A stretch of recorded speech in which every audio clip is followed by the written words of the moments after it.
Vinci Kobe Productions presents A Lie Them a Tell.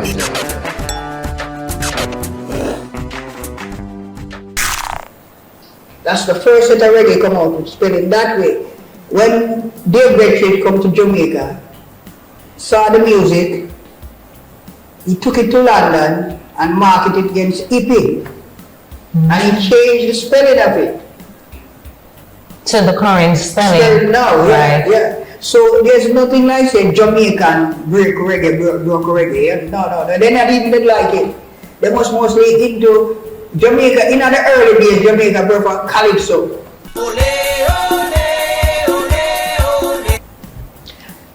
So it's been going on for quite some time because it is still a much more preferred music here. Yeah, they prefer calypso, yeah? Because, alright, there's no Jamaican who born and grow in Jamaica get the treatment like Mighty Sparrow, Arrow and all of these guys, if you like how they get in Jamaica. Would you say that is because of the lyrical content?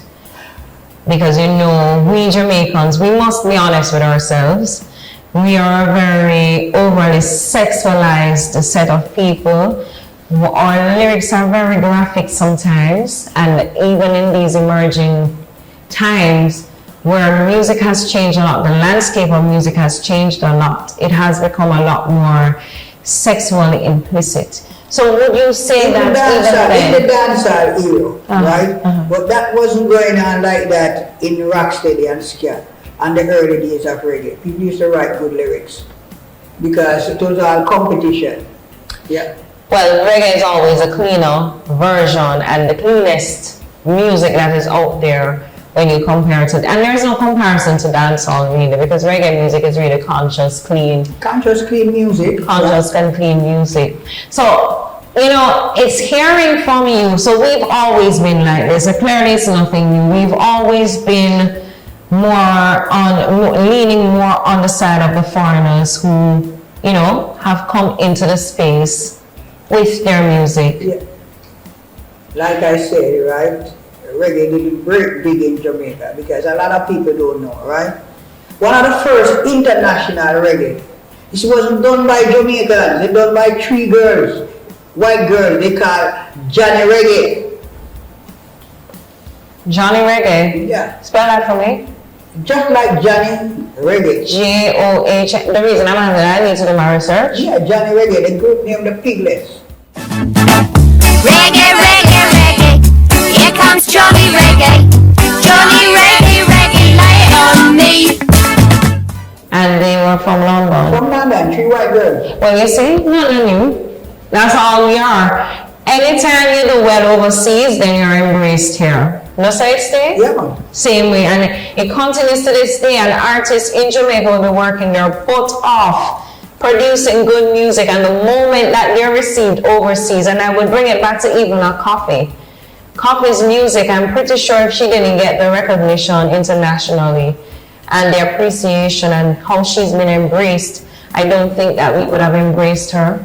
I don't think the same for Chronix. We have always been a very prejudiced set of people, and I think maybe it is from our European background, because the landscape of colonialism has impacted us in a very, very negative way, where we scoff at what we have. We don't appreciate, which is why we can easily sell anything out, which is why we don't have a right when the Grammy Awards gave, were they American or European? Some European guys, I believe, the best reggae album of the year, and then we're here getting upset and in our feelings, but we never truly owned our own music. See what, the group there, they've been around a long time, They've been around a while, because I did my research. Yeah, and they pay the dues, right? I don't have a quarrel with this man come from here, so from here, so and win the Grammy. As long as you work. And you pay the dues to it, and I think it's an honor. But what it shows you is how conveniently we become patriotic about our music and what belongs to us when a foreigner decides that they're going to tap into what we already have, because we have sold our culture out, really. I don't think, going back from the 60s coming up, right? singers, I don't think we didn't realize what we created and what we have. So we just go out and sell it cheap.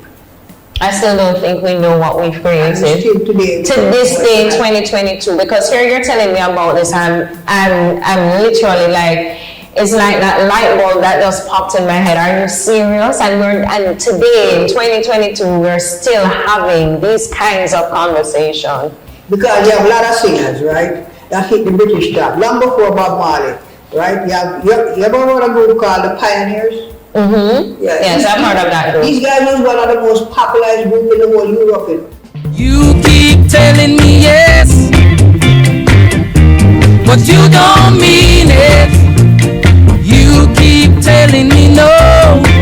Right? Another guy named Nicky Thomas. That's what I wanted to go. Oh, but you know, she get by.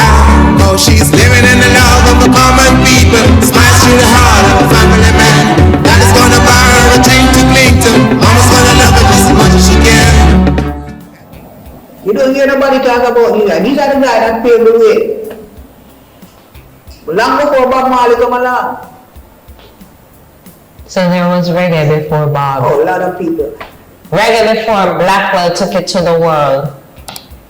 You have another guy bigger than Blackwell, the one that used to produce Prince Buster. He was in London at that time, bigger than Blackwell. When Blackwell rise up is when he did Millie Small, My Boy Lollipop.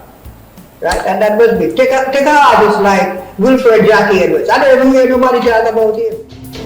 Tell me, darling, tell me you love me so. Call the name again? Wilfred Jackie Edwards. My dear, nobody has spoken about many of the names you've mentioned. The David Isaacs, the Clancy Eccles, yeah? And this guy. The guys that paved the way for reggae, you know. Wilfred Jackie Edwards wrote song that the Beatles sing. A lot of people cover it. Tom Jones, all of these guys cover it. And this is where we haven't protected what we have. It is a crying shame. And let me tell you something.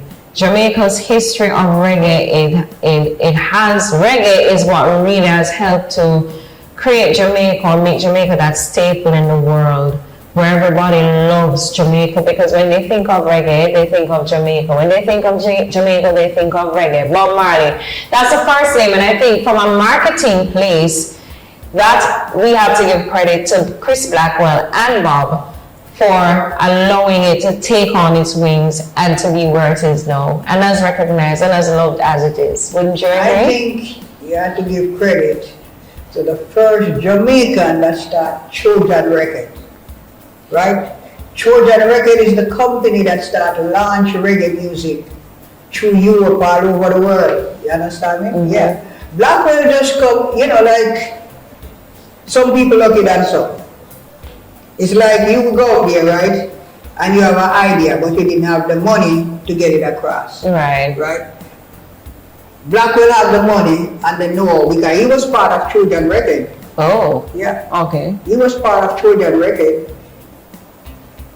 So that's why Blackwell, and I can't remember the name of the guy, but he was a Jamaican, an Indian guy. He was a Jamaican. There's a movie out called Rude Boys, Trojan Rude Boys. You're supposed to watch it and take a look at it.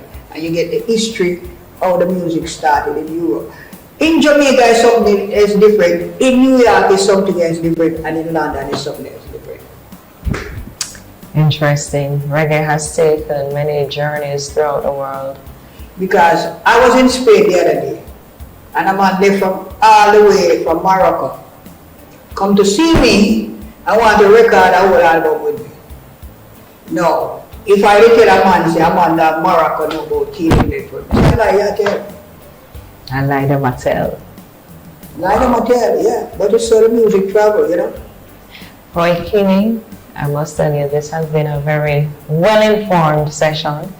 I appreciate this bit of education, and I'm sure there's a whole lot I don't more. even start scratching because I don't even start telling my story yet, you know. Well, I would love to hear the story. The story of reggae music. It's coming far away, you know.